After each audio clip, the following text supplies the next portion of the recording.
Bonjour à tous, je vais corriger le principe de l'accélérateur de Van de Graaff.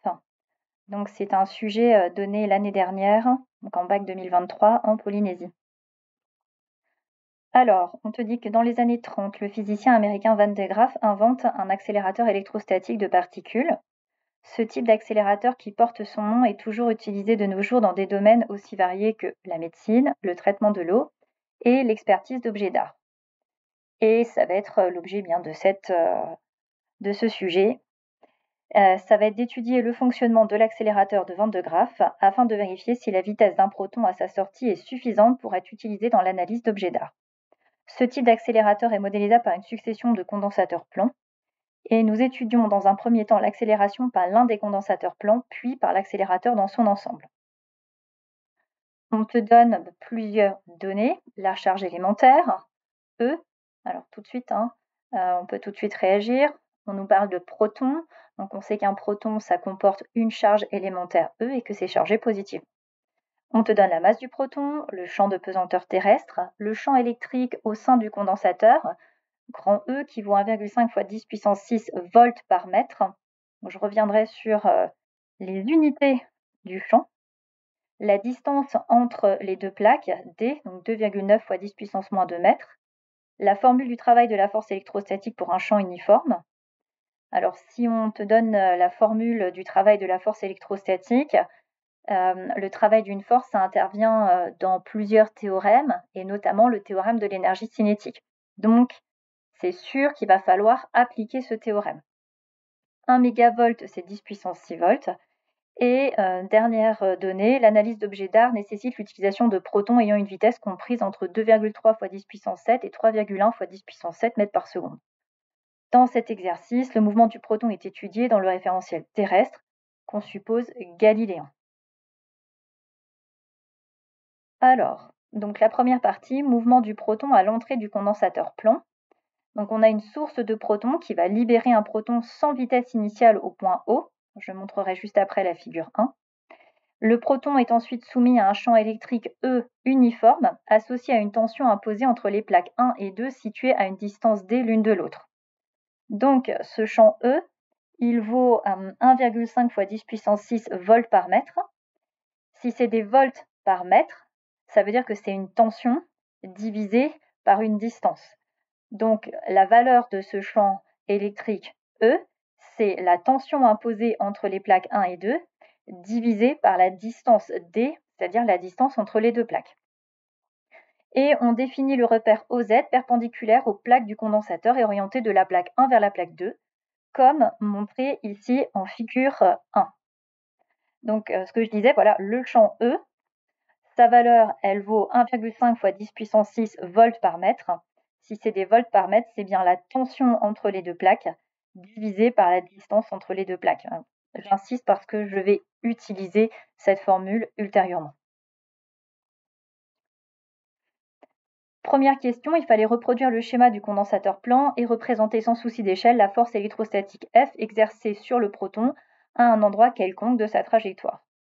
Eh bien, tu sais que la force électrostatique F, c'est la charge multipliée par le champ électrique.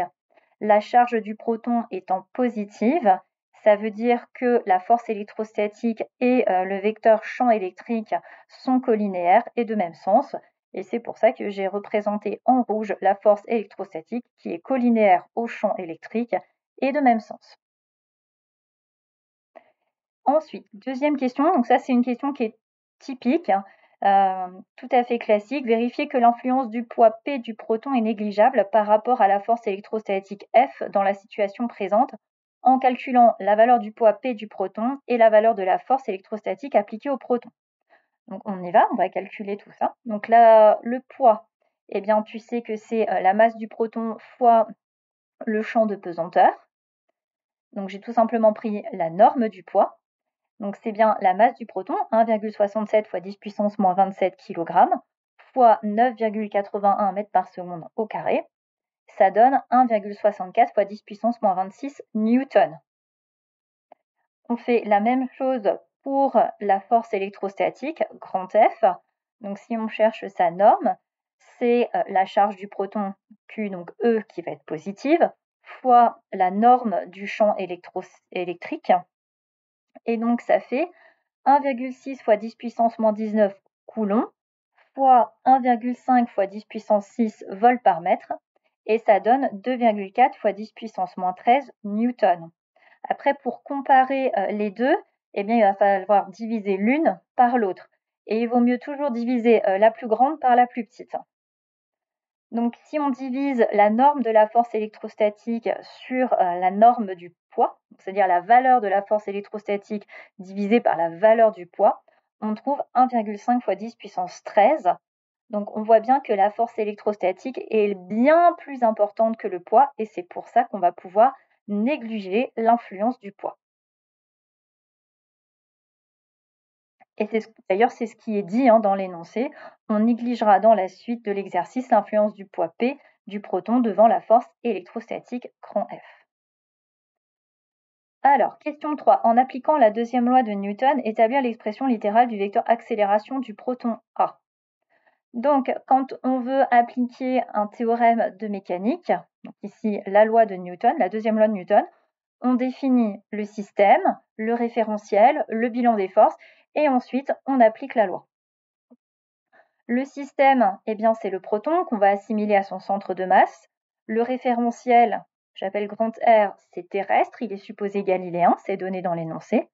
Et donc, d'après la deuxième loi de Newton, appliquée au système qu'on vient de définir dans le référentiel qu'on vient de définir, on sait que la somme des forces extérieures appliquées au proton, c'est égal à la masse du proton fois l'accélération du centre de masse. La seule force extérieure, c'est la force électrostatique, donc c'est la masse du proton fois l'accélération.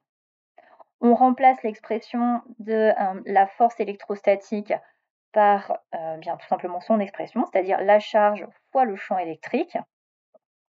Et en divisant par la masse du proton de part et d'autre de l'équation, on arrive à ce que le vecteur accélération, c'est la charge du proton fois le champ électrique divisé par la masse du proton.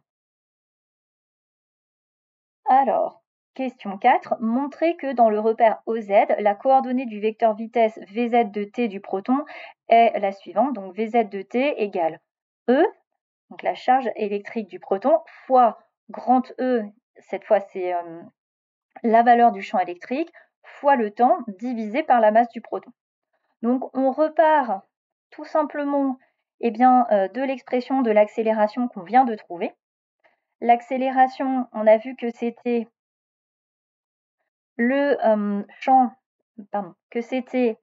la charge du proton fois le champ électrique divisé par la masse du proton.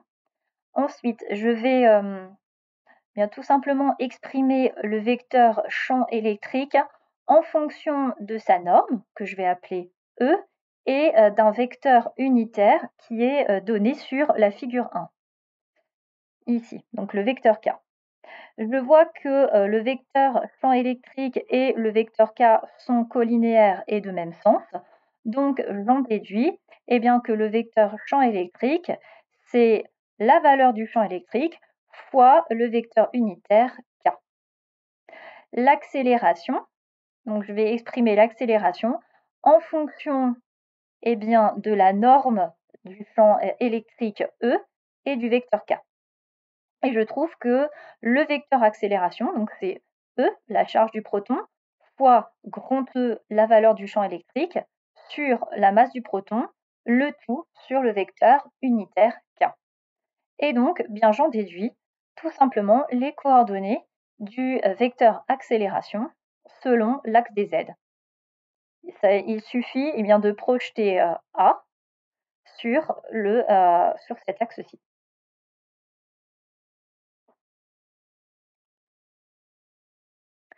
Ensuite, j'ai l'expression de l'accélération et je désire déterminer l'expression de la vitesse.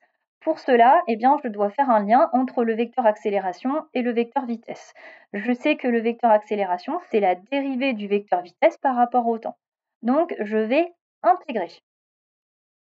Et quand on intègre, on cherche donc Vz de t. Et ce que l'on sait, c'est que la dérivée de Vz par rapport au temps, ça donne Az de t. Donc je cherche une fonction dont la dérivée est ceci. Et ceci, c'est une constante, puisque c'est la dérivée par rapport au temps. On voit que ceci ne dépend absolument pas du temps. Donc, eh bien, ça donne grand E, enfin petit e fois grand E sur la masse du proton fois T plus une constante. Puisque quand je vais dériver la constante, la dérivée d'une constante par rapport au temps, ça fait 0. Maintenant, il va falloir déterminer la valeur de cette constante. Pour déterminer la valeur de cette constante, qu'est-ce que je sais? Eh bien, je sais que à t égale 0, la vitesse initiale est nulle. Ça veut dire que le vecteur v0 est le vecteur nul. Eh bien, je vais remplacer dans cette expression t par 0. C'est ce que je fais. Donc, je calcule Vz de 0. Ça fait E fois grand E sur la masse du proton fois 0. Donc, tout ça, ça fait 0. Plus constante 1. Donc, ça donne constante 1. Mais je sais que Vz de 0, eh bien, ça vaut 0, puisque le vecteur initial est nul. Donc, la constante 1 est nulle. Et j'en déduis ainsi les coordonnées du vecteur vitesse, qui était d'ailleurs donné dans le début de la question. Question 5. Déterminer la valeur de la vitesse V2 du proton au niveau de la plaque 2 à la sortie du premier condensateur plan et vérifier qu'elle est insuffisante pour analyser un objet d'art. Alors quand j'ai vu cette question, moi quand on me demande de déterminer la valeur d'une vitesse, je pense tout de suite théorème d'énergie cinétique. Alors j'ai résolu cette question justement en appliquant le théorème de l'énergie cinétique et puis je l'ai également résolu en continuant d'intégrer, c'est-à-dire en déterminant z de t. Donc je te propose les deux manières pour répondre à cette question. Alors, je vais donc appliquer le théorème de l'énergie cinétique entre les points O, ici, donc la source de protons, et le point B, ici, donc c'est-à-dire quand le proton se situe que se situe à la plaque numéro 2. Je vais l'appliquer au proton dans le référentiel R, c'est-à-dire terrestre galiléen. Que dit eh bien, le théorème de l'énergie cinétique? Il dit que la variation d'énergie cinétique entre les points O et B, donc ce que je note EC de B moins EC de O, c'est-à-dire l'énergie cinétique au point B moins l'énergie cinétique au point O, c'est égal à la somme du travail des forces extérieures appliquées au proton entre les points O et B. Ici, la seule force qui travaille, d'ailleurs la seule force qui est appliquée au proton, eh bien c'est la force électrostatique. Et on donne dans l'énoncé l'expression du travail de cette force. On te dit que c'est la charge fois la tension. Maintenant, je vais essayer d'exprimer l'énergie cinétique au point B, l'énergie cinétique au point O. L'énergie cinétique au point B, par définition de l'énergie cinétique, on sait que l'énergie cinétique en n'importe quel point, c'est 1/2 fois la masse fois la vitesse au carré. Donc ici, l'énergie cinétique au point B, c'est 1/2 fois la masse du proton fois la vitesse du proton, alors je l'ai appelé au point 2, le tout au carré. Et on cherche ceci, on cherche V2. L'énergie cinétique au point O, par définition, c'est 1/2 fois la masse du proton fois la vitesse initiale du proton au carré. Sauf qu'on nous a dit eh bien, que les protons n'ont pas de vitesse initiale. Donc l'énergie cinétique initiale, elle est nulle. Ce qui fait qu'en remplaçant maintenant dans cette expression, donc l'énergie cinétique au point B, 1/2 fois la masse du proton fois V2 au carré, moins l'énergie cinétique au point O, c'est-à-dire moins 0, donc je ne l'écris pas, c'est égal à Q fois U, c'est-à-dire la charge du proton fois la tension entre les deux plaques. Maintenant, alors oui, maintenant c'est un petit peu de, je vais revenir avant, c'est un petit peu de calcul. Comment est-ce que je vais faire pour exprimer V2? Pour exprimer V2, il va falloir que je me débarrasse de la masse du proton et de 1/2. Alors, pour se débarrasser de la masse du proton, je vais diviser par la masse du proton. Hop, on divise par la masse du proton. Désolé, c'est pas parfait. Hop, la masse du proton. vais avoir la masse du proton divisée par la masse du proton, je m'en débarrasse. Maintenant, pour se débarrasser du 1,5, je vais multiplier par 2 de part et d'autre. Donc ici, je multiplie par 2, et ici, je multiplie aussi par 2. 2 fois 1,5, ça fait 1. Et je vais donc avoir V2 au carré qui vaut Q fois U fois 2 sur la masse du proton. Donc pour trouver V2, je prendrai la racine. Et c'est ce que j'ai noté ici en haut. Donc V2, c'est bien la racine de 2 fois Q, la charge du proton, fois la tension entre les deux plaques, divisée par la masse du proton. Alors, la charge du proton, je la connais, c'est E. Donc ça, pas de problème. Je ne connais pas la tension entre les deux plaques, mais je connais autre chose. Je connais la valeur du champ électrique et je connais la distance entre les plaques. Et je sais que le champ électrique, il vaut 1,5 fois 10 puissance 6 volts par mètre. Donc si le champ électrique, c'est des volts par mètre, ça veut dire que le champ électrique, grand E, c'est des volts par mètre, c'est égal à la tension, grand U, divisé par la distance entre les deux plaques. Et si je cherche grand U, grand U, ça sera la valeur du champ électrique fois la distance entre les deux plaques. Et c'est ce que j'ai noté ici. J'ai pas mis U, j'ai mis ici E, la valeur du champ électrique fois la distance entre les deux plaques. Et j'ai après j'ai toutes les valeurs de chacune ici de j'ai bien la valeur de la charge du proton, j'ai la valeur du champ électrique, j'ai la valeur de la distance entre les deux plaques et j'ai bien la valeur de la masse du proton. Et donc après calcul, on trouve que la vitesse du proton au point 2, elle vaut 2,8 fois 10 puissance 6 mètres par seconde. Et 2,8 fois 10 puissance 6 mètres par seconde, ce n'est pas dans l'intervalle, c'est-à-dire c'est pas entre 2,3 et 3,1 fois 10 puissance 7 mètres par seconde, c'est inférieur à 2,3 fois 10 puissance 7 mètres par seconde, ce qui veut dire que ici, le proton n'est pas suffisamment rapide pour pouvoir analyser un objet d'art. Alors, il y a une autre méthode pour répondre à cette question, donc je vais la donner. On avait trouvé l'expression de la vitesse, Vz, qui valait la charge du proton fois la valeur du champ électrique divisée par la masse du proton multipliée par le temps. Et je vais continuer d'intégrer. C'est-à-dire que l'objectif va être de déterminer Z de t. On peut relier la vitesse au vecteur position. On sait que la vitesse, c'est la dérivée du vecteur position par rapport au temps. Donc, pour trouver le vecteur position, on va intégrer.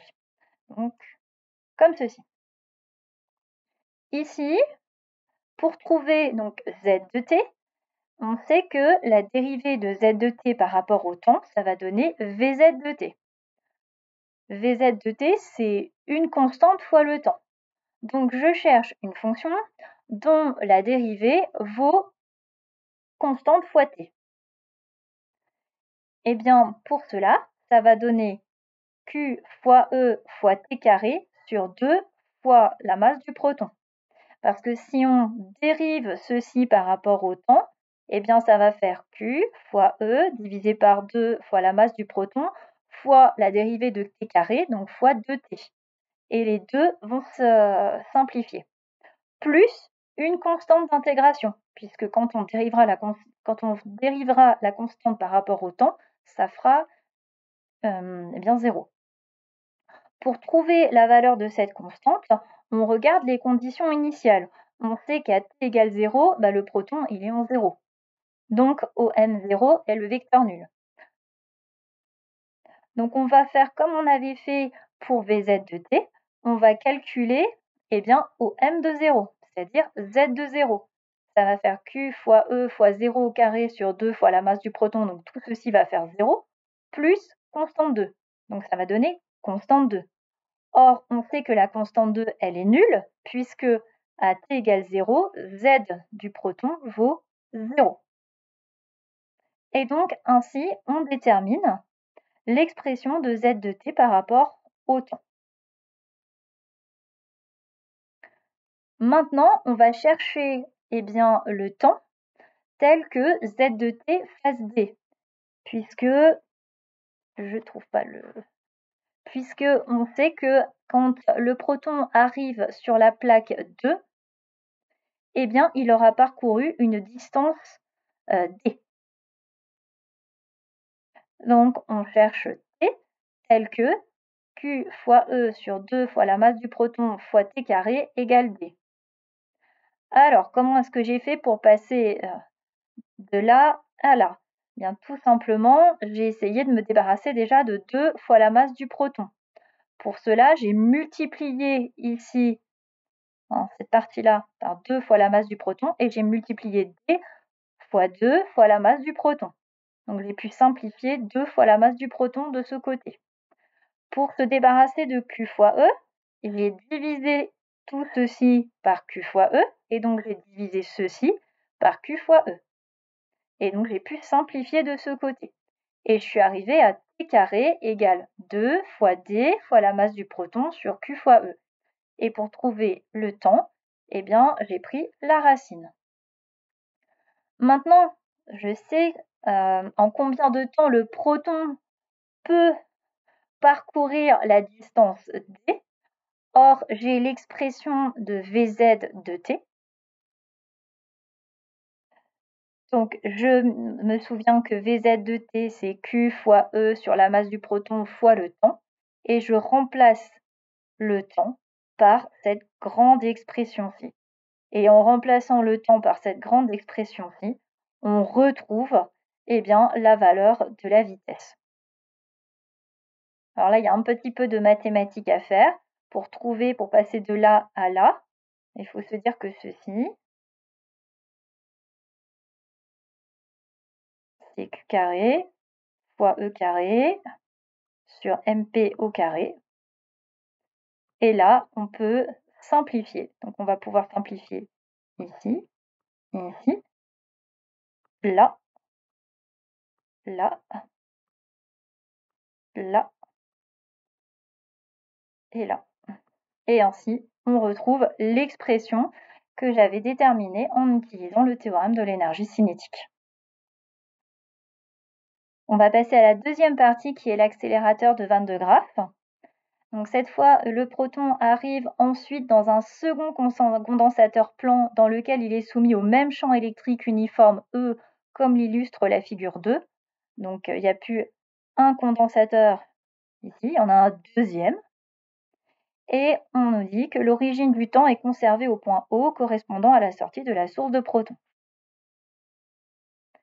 Alors, question 6, donnez un argument montrant que l'expression de la coordonnée du vecteur vitesse Vz de t dans le deuxième condensateur est la même qu'à la question 4. Alors, ce qu'il faut voir, c'est que le proton il va être soumis à la même force dans les deux condensateurs. Et donc, si on appliquait la seconde loi de Newton, ça mènerait au même résultat qu'on a déterminé à la question 3, c'est-à-dire la même accélération, et finalement à la même expression de la vitesse, c'est-à-dire déterminée cette fois à la question 4 du sujet. Question 7. Montrez en appliquant le théorème de l'énergie cinétique entre l'entrée de la première plaque et la sortie de la dernière plaque que l'expression de l'énergie cinétique au niveau de la dernière plaque, EC final, peut s'exprimer sous la forme EC final égale E, donc la charge du proton, fois U, la tension entre les plaques.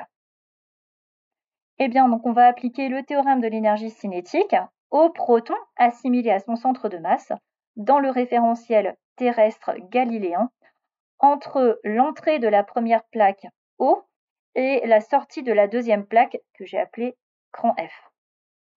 Que dit ce théorème?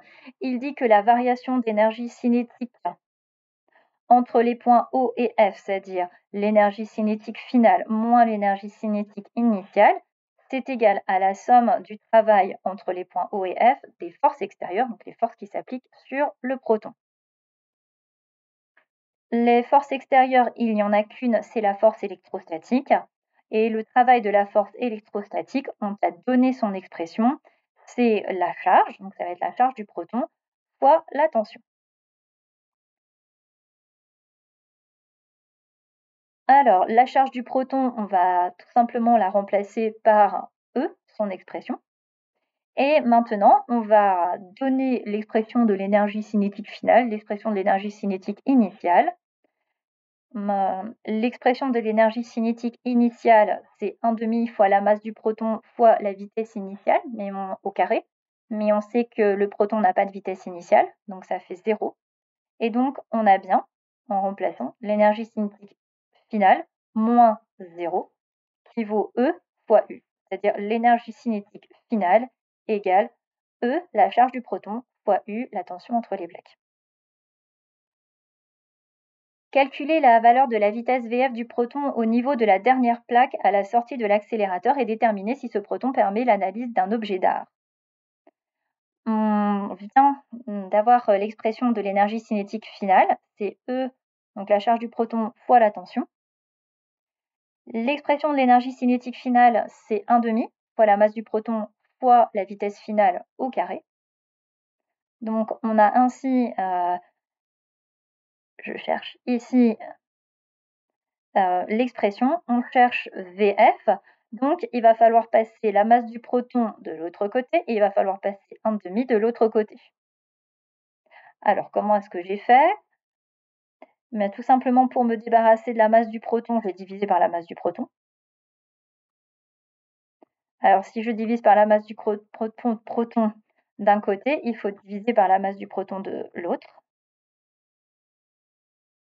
Alors, il y a peut-être des personnes qui y arrivent très bien, hein, mais je sais que j'ai des élèves qui ont beaucoup de difficultés à simplifier des expressions ou à passer, des valeurs littérales d'un côté, de part et d'autre d'une équation. Pour se débarrasser du 1/2, on multiplie par 2. Si je multiplie par 2 d'un côté, je multiplie par 2 de l'autre. Et donc 2 fois 1/2, bah, ça fait 1. Et donc on a la vitesse finale au carré égale E fois U fois 2 sur la masse du proton. Et pour se débarrasser du carré, on prend la racine. Et c'est ce que j'ai donné ici. On nous donnait la valeur de la tension qui valait manifestement 3 mégavolts. Et donc la vitesse finale, eh bien, ça fait 2,4 fois 10 puissance 7 mètres par seconde. C'est bien supérieur à 2,3 fois 10 puissance 7, c'est bien inférieur à 3,1 fois 10 puissance 7 mètres par seconde. Le proton, donc ce proton-là, permettra l'analyse d'un objet d'art.